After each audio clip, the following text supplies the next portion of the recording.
Social media use करने से क्या हुआ लड़की के साथ। फेसबुक चलाते हो तो ये कहानी जरूर पढ़े।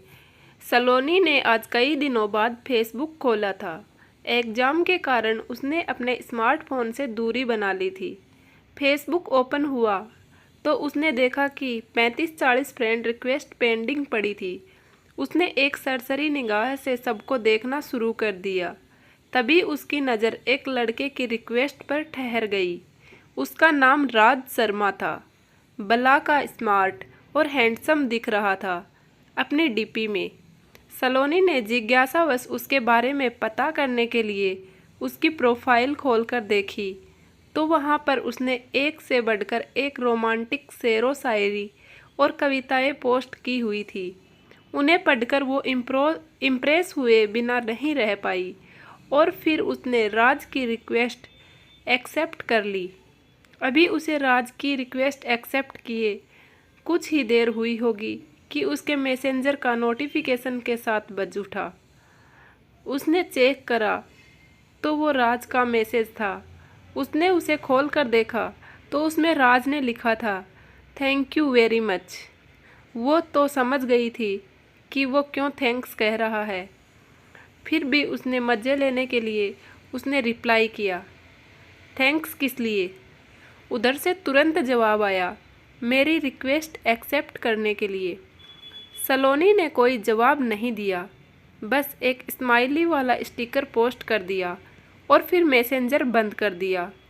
वो नहीं चाहती थी कि एक ही दिन में किसी अनजान से ज़्यादा खुल जाए और फिर वो घर के कामों में व्यस्त हो गई। अगले दिन उसने अपना फेसबुक खोला तो उसे राज के मैसेज नज़र आए। राज ने उसे कई रोमांटिक कविताएं भेज रखी थी। उन्हें पढ़कर उसे बड़ा अच्छा लगा। उसने जवाब में फिर से स्माइली वाला स्टिकर सेंड कर दिया। थोड़ी देर में ही राज का रिप्लाई आ गया। वो उससे उसकी हॉबीज के बारे में पूछ रहा था। सलोनी ने राज को अपना संक्षिप्त परिचय दे दिया। उसका परिचय जानने के बाद राज ने भी उसे अपने बारे में बताया कि वो एमबीए कर रहा है और जल्दी ही उसकी जॉब लग जाएगी। और फिर वह इस तरह से दोनों के बीच चैटिंग का सिलसिला चल निकला। सलोनी की राज से दोस्ती हुए अब तक 1.5 महीना हो चुका था। सलोनी को अब उसके मैसेज का इंतज़ार रहने लगा था। जिस दिन उसकी राज से बात नहीं हो पाती थी तो उसे लगता जैसे कुछ अधूरापन सा है। राज उसकी ज़िंदगी की आदत बनता जा रहा था। आज रात फिर सलोनी राज से चैटिंग कर रही थी। इधर उधर की बात होने के बाद राज ने सलोनी से कहा, यार हम कब तक यूं ही सिर्फ फेसबुक पर बातें करते रहेंगे। यार मैं कल तुमसे मिलना चाहता हूँ, प्लीज़ कल मिलने का प्रोग्राम बनाओ ना। सलोनी खुद भी उससे मिलना चाहती थी और एक तरह से उसने उसकी दिल की बात ही कह दी थी, लेकिन पता नहीं क्यों वो उससे मिलने से डर रही थी। शायद अनजान होने का डर था वो। सलोनी ने यही बात राज से कह दी। अरे यार, इसलिए तो कह रहा हूँ कि हमें मिलना चाहिए। जब हम मिलेंगे तभी तो एक दूसरे को जानेंगे। राज ने उससे समझाते हुए मिलने की जिद की। अच्छा ठीक है, बोलो कहाँ मिलना है, लेकिन मैं ज़्यादा देर नहीं रुकूंगी वहाँ। सलोनी ने बड़ी मुश्किल से उसे हाँ की। ठीक है, तुम जितनी देर रुकना चाहो रुक जाना, राज ने अपनी खुशी छिपाते हुए उसे कहा। और फिर वो सलोनी को उस जगह के बारे में बताने लगा जहाँ उसे आना था।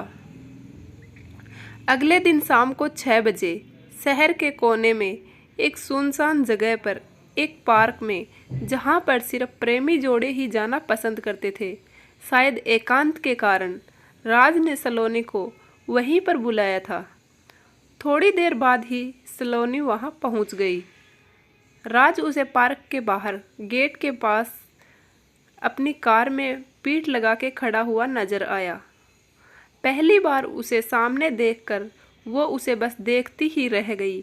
वो अपनी फोटोज से ज़्यादा स्मार्ट और हैंडसम था। सलोनी को अपनी तरफ देखता हुआ देखकर उसने उसे अपने पास आने का इशारा किया। उसके इशारे को समझकर वो उसके पास आ गई। और मुस्कुराकर बोली, हाँ, अब बोलो, मुझे यहाँ किस लिए बुलाया है? अरे यार, क्या सारी बात यहीं सड़क पर खड़ी खड़ी करोगी? आओ कार में बैठकर बात करते हैं। और फिर राज ने उसे कार में बैठने का इशारा करके कार का पिछला गेट खोल दिया। उसकी बात सुनकर सलोनी मुस्कुराते हुए कार में बैठने के लिए बढ़ी। जैसे ही उसने कार में बैठने के लिए अपना पैर अंदर रखा तो उसे वहाँ पर पहले से ही एक आदमी बैठा हुआ नजर आया। शक्ल से वो आदमी कहीं से भी शरीफ नजर नहीं आ रहा था। सलोनी के बढ़ते कदम ठिठक गए। वो पलटकर राज से पूछने ही जा रही थी कि ये कौन है, तभी उस आदमी ने उसका हाथ पकड़कर अंदर खींच लिया और बाहर से राज ने उसे अंदर धक्का दे दिया।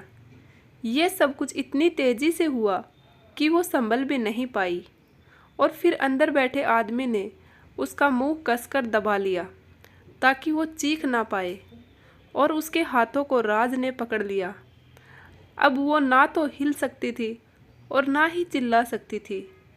और तभी कार से दूर खड़ा एक आदमी कार में आके ड्राइविंग सीट पर बैठ गया और कार स्टार्ट करके तेज़ी से आगे बढ़ा दी।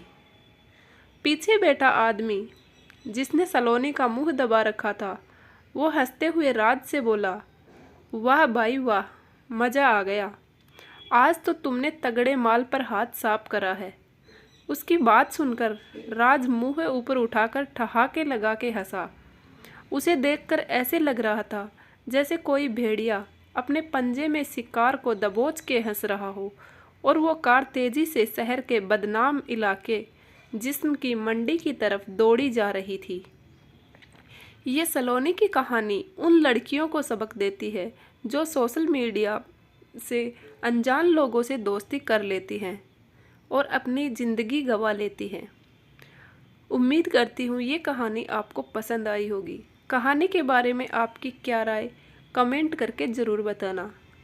अगर कहानी पसंद आई हो तो वीडियो को लाइक करें और चैनल को सब्सक्राइब करें। पूरा वीडियो देखने के लिए आपका बहुत बहुत धन्यवाद।